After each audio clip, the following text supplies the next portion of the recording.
Assalamualaikum warahmatullahi wabarakatuh. Saya Zulfa Islam Mujtahidah akan mempresentasikan mata kuliah Sosiologi Pendidikan tentang sejarah dan tokoh sosiologi pendidikan.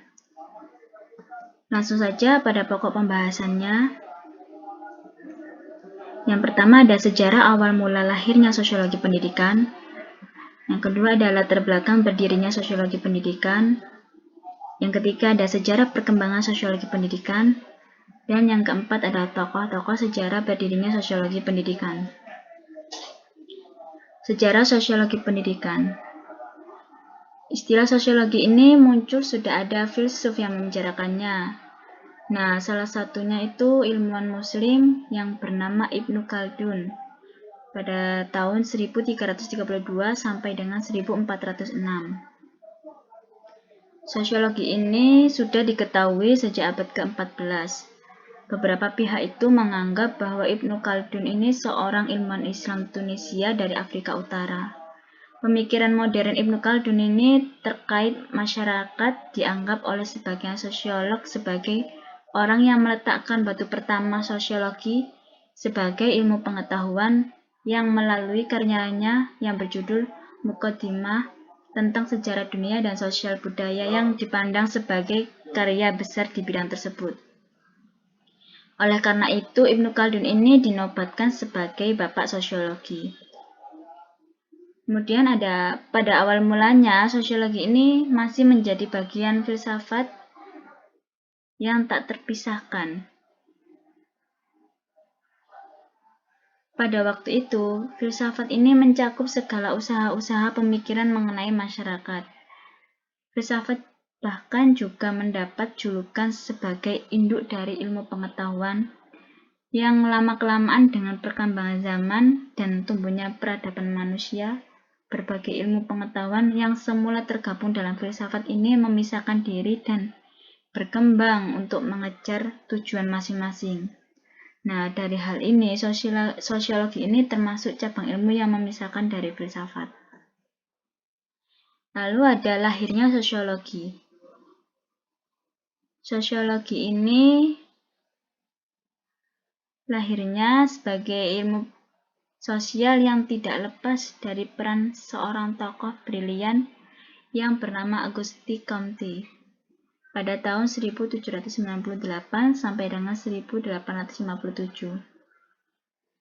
Comte ini orang pertama yang mencetus nama sosiologi dalam bukunya yang berjudul Cours de philosophie positive yang terbit pada tahun 1838. Dalam bukunya ini, Comte secara kreatif ini menyusun sintesa berbagai macam aliran pemikiran yang kemudian mengusulkan untuk mendirikan ilmu tentang masyarakat dengan dasar filsafat empiris yang kuat. Ilmu tentang masyarakat itu pada awalnya Comte ini menamainya dengan social physics atau fisika sosial yang kemudian dirubahnya dengan sosiologi. Menurut Comte, sosiologi ini ilmu tentang kemasyarakatan yang mempelajari hidup bersama dalam masyarakat dan menyelidiki ikatan-ikatan antar manusia yang menguasai kehidupan. Selanjutnya adalah latar belakang lahirnya sosiologi.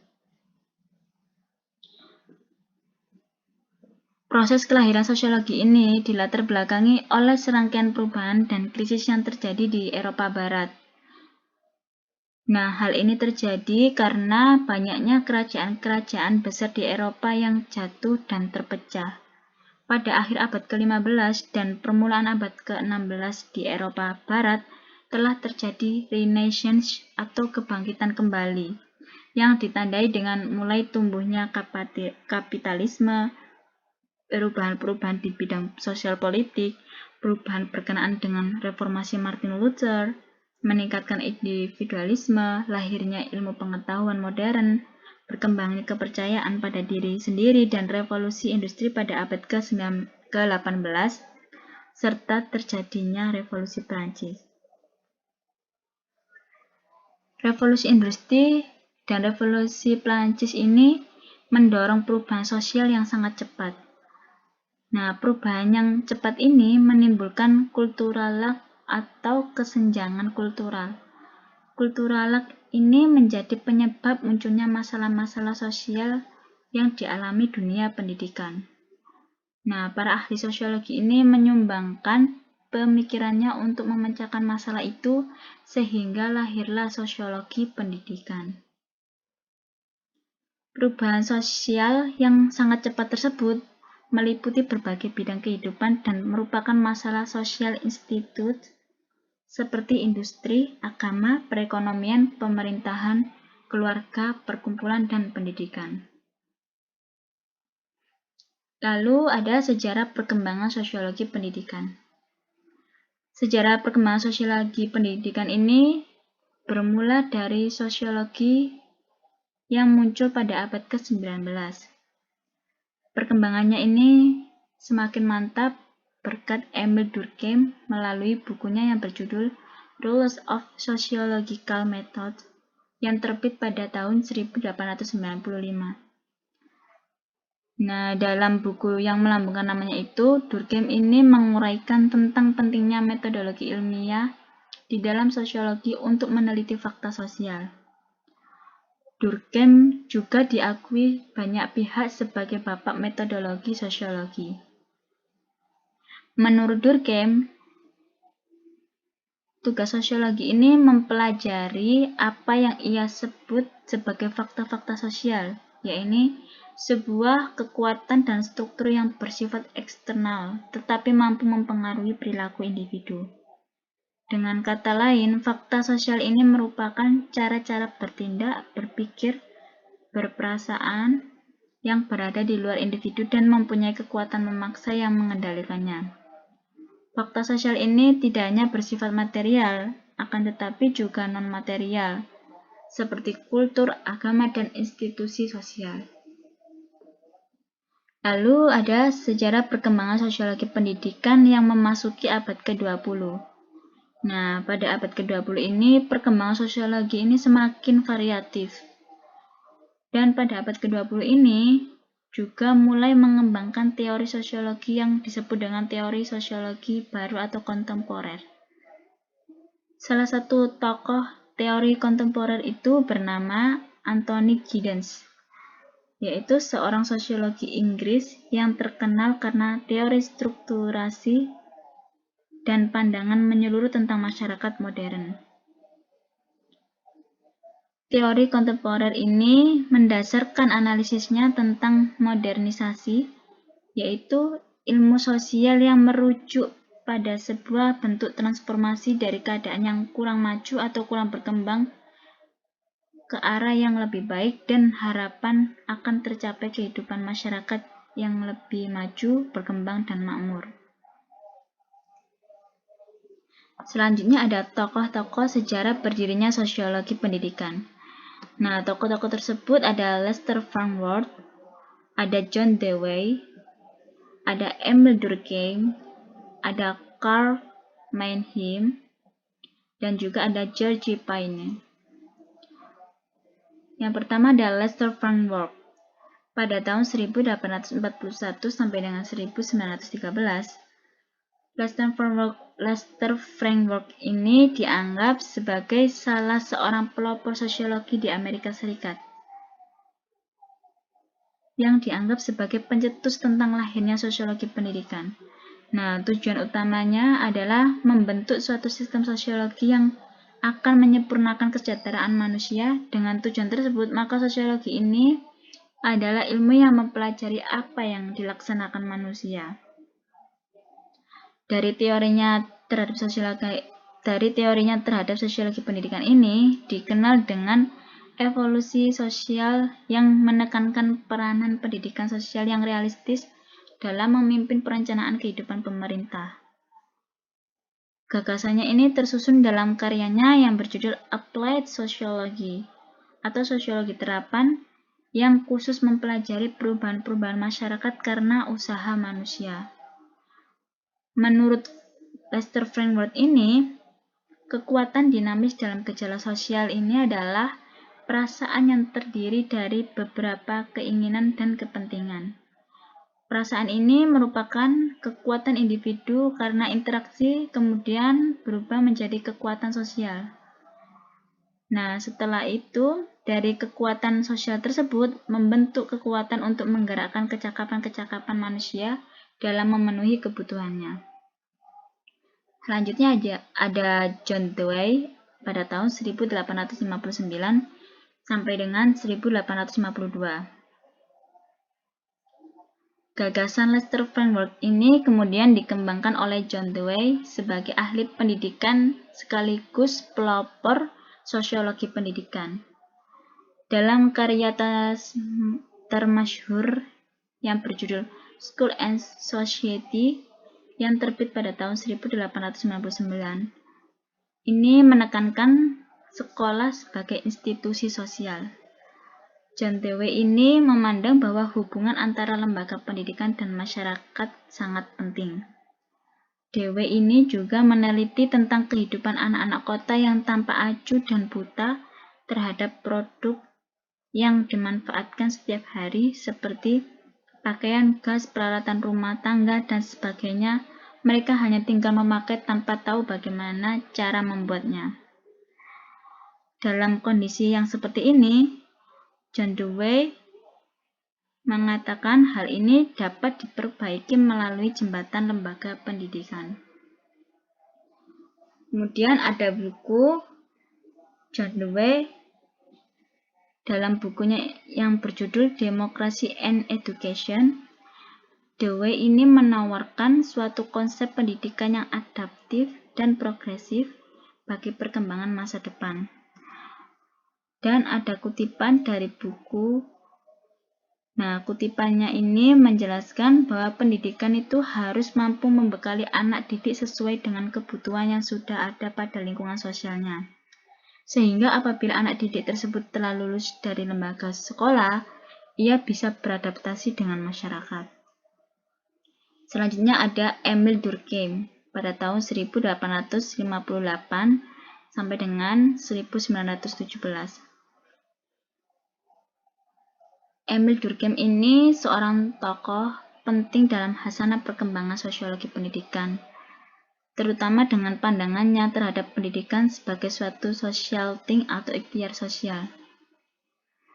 Atas dasar pandangannya ini, Durkheim mengatakan bahwa pendidikan itu bukan hanya satu bentuk baik dalam artian ideal maupun aktualnya, tetapi bermacam-macam. Keragaman bentuk yang dimaksud itu sebenarnya mengikuti banyak perbedaan lingkungan masyarakat itu sendiri. Nah, kemudian Durkheim ini memusatkan perhatiannya di bidang sosiologi dalam dua hal. Yang pertama ada fakta-fakta sosial, yang kedua ada solidaritas sosial. Fakta sosial ini Durkheim berpendapat bahwa kita hidup dalam suatu dunia fakta-fakta sosial yang berada di luar diri kita dan yang membatasi perilaku kita. Kemudian solidaritas sosial, Durkheim ini berpendapat bahwa bentuk solidaritas masyarakat modern telah berubah dari masyarakat solidaritas mekanik menjadi solidaritas organik. Nah, solidaritas mekanik ini perilaku individu yang ditentukan oleh suara hati kolektif, yaitu tradisi dan kepercayaan masyarakat. Lalu solidaritas organik ini didasarkan pada tingkat saling ketergantungan kita satu sama lainnya. Selanjutnya ada Karl Meinheim pada tahun 1893 sampai dengan 1947. Karl Meinheim ini sebagai sosiolog yang memasuki dan menekuni dunia pendidikan. Karl Meinheim ini memandang bahwa pendidikan itu sebagai salah satu elemen dinamis dalam sosiologi. Ia menyatakan dalam statementnya bahwa ahli sosiologi ini tidak memandang pendidikan semata-mata sebagai alat merealisasikan cita-cita abstrak suatu kebudayaan atau sebagai alat transfer keahlian teknis, akan tetapi sebagai suatu bagian dalam proses mempengaruhi manusia itu sendiri. Kemudian dalam pemikiran pendidikan, Mannheim terangkum dalam publikasi dengan judul An Introduction to the Sociology Education. Nah, dalam artikel ini, Karl Mannheim ini menyebut ada 3 hal penting kurikulum yang perlu diperhatikan oleh lembaga pendidikan.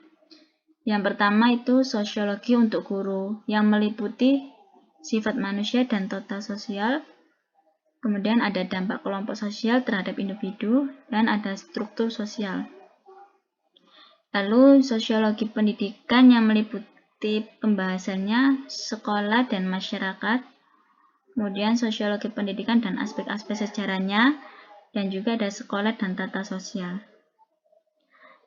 Yang ketiga ada sosiologi mengajar. Ini mencakup yang pertama interpretasi sosiologi terhadap kehidupan sekolah, kemudian ada hubungan guru dan murid, dan ada masalah-masalah organisasi sekolah.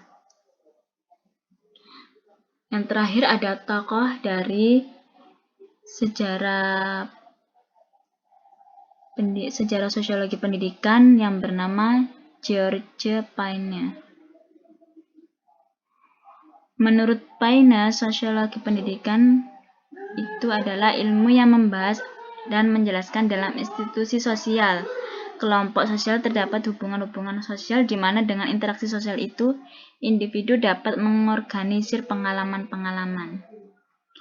Dari definisi ini, Paine ini membedakan objek antara psikologi pendidikan dengan sosiologi pendidikan.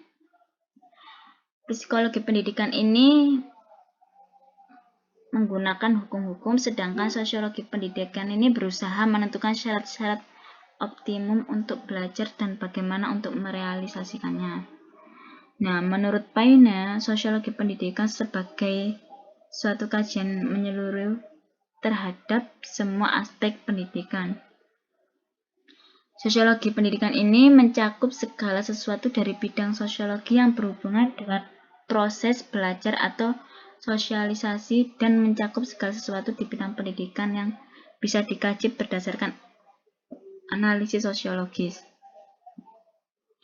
Nah, tujuan utamanya itu adalah memberikan guru-guru, para peneliti, dan orang lain yang menaruh perhatian akan pendidikan, latihan yang serasi dan afektif dalam sosiologi yang dapat memberikan sumbangannya kepada pemahaman yang lebih mendalam tentang pendidikan.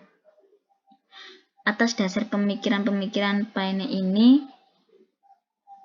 Paine dianggap sebagai bapak sosiologi pendidikan dunia. Sampai sini yang dapat saya jelaskan. Kurang lebihnya mohon maaf apabila ada kesalahan ataupun kekurangan. Terima kasih. Wassalamualaikum warahmatullahi wabarakatuh.